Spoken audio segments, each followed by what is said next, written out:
Hello, this is Howard Cooper, founder of Rapid Changeworks. And by the way, forgive the husky voice that I have right now. I've had a touch of the man flu, but I'm still powering on through. But I wanted to share a little story or a thought with you all. About 6 months ago, I worked with a lady who came to see me for severe anxiety and depression. And I saw her for a couple of sessions, and we did a bunch of stuff. And about 3 months after that, we were in touch to see how she was going, and she just had the most amazing transformation. Things were really hugely improved to such a degree that she wanted to find a way of telling her story so that she could help others know that there was hope in coming through all this. So she recorded very kindly for me a Skype testimonial so you could see her talking about how she felt before the session, what her issues were, her reflections on working with me in the session, and also the results that she had. What doesn't appear is on there is a conversation that we had where I asked her very directly, like, of all the things that we did, because I was curious, what was the thing? Was there any one thing, if there was one, that really stood out for her in terms of the moment for her where change happened, if that were even a thing? Because I'm always curious, is there a moment where something kind of reorganizes in the mind, or is there a moment that gives them some kind of insight, or that's the moment that is like the doorway to things being different? And her response was really interesting, because she said to me, yes, it was this particular thing that you went through with me, and what she then outlined was something that I've been doing more and more in my sessions, which all thanks to Jørgen Rasmussen. It was something that Jørgen Rasmussen calls his serial killer experiment, and it's a really powerful way of helping people to have an insight that kind of leads to change. It reorganizes the way they make meaning in the world in a really powerful way. She is not the only client I've had that I've done that with who has named and pointed that is the thing that's changed. That's the thing, the moment what really facilitated them seeing things differently.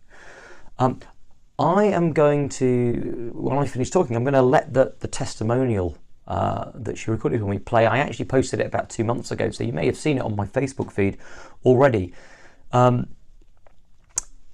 you may have seen as well, I have recently released with Jørgen Rasmussen an outline of this serial killer experiment. It's over 3 hours of footage where for £67 you can literally get your hands on and watch this material that has transformed really the way I work with clients, but also has transformed the lives of many, many, many people that I see. So it's certainly worth checking out. The link is below as well.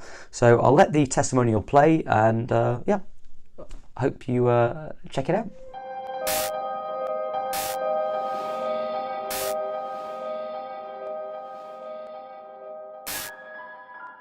My name is Cheryl Prentice, and I initially came to see Howard for anxiety, which was affecting all aspects of my life. It was affecting things with my family.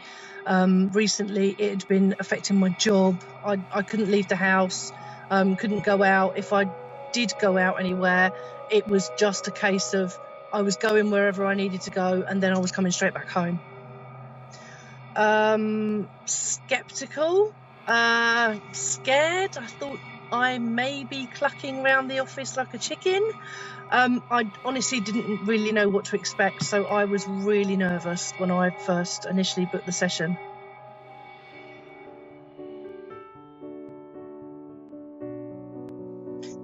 The session wasn't what I expected at all. It was really informal. We kind of just sat there talking. After the session and I went home, I actually said to my husband, I wasn't hypnotized. I've literally just sat there talking for like an hour and a half and doing like little exercises. And it was only when I kind of looked back on the things that I'd been doing that my husband went, no, you've definitely been hypnotised. But for me, I didn't have any expectations of what the session would be like. I just came in completely open-minded, and I kind of just was willing to try anything because anxiety was controlling my life.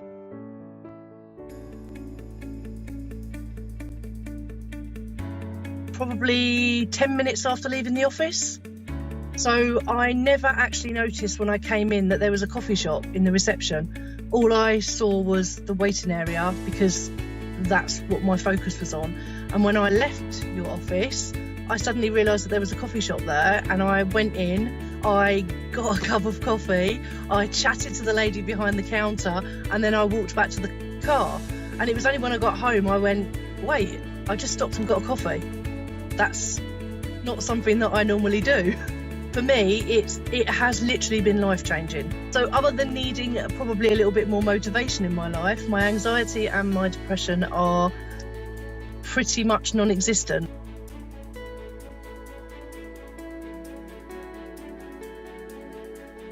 So definitely more plans to go abroad, because I am no longer afraid of going to the airport or getting on a plane or being around strange people. I've been spending more time with my friends, been going out a lot more, spending a lot more time with my family, and yeah, things with work are absolutely brilliant. I'm back at work full time, so yeah, very positive. I'm very, very happy.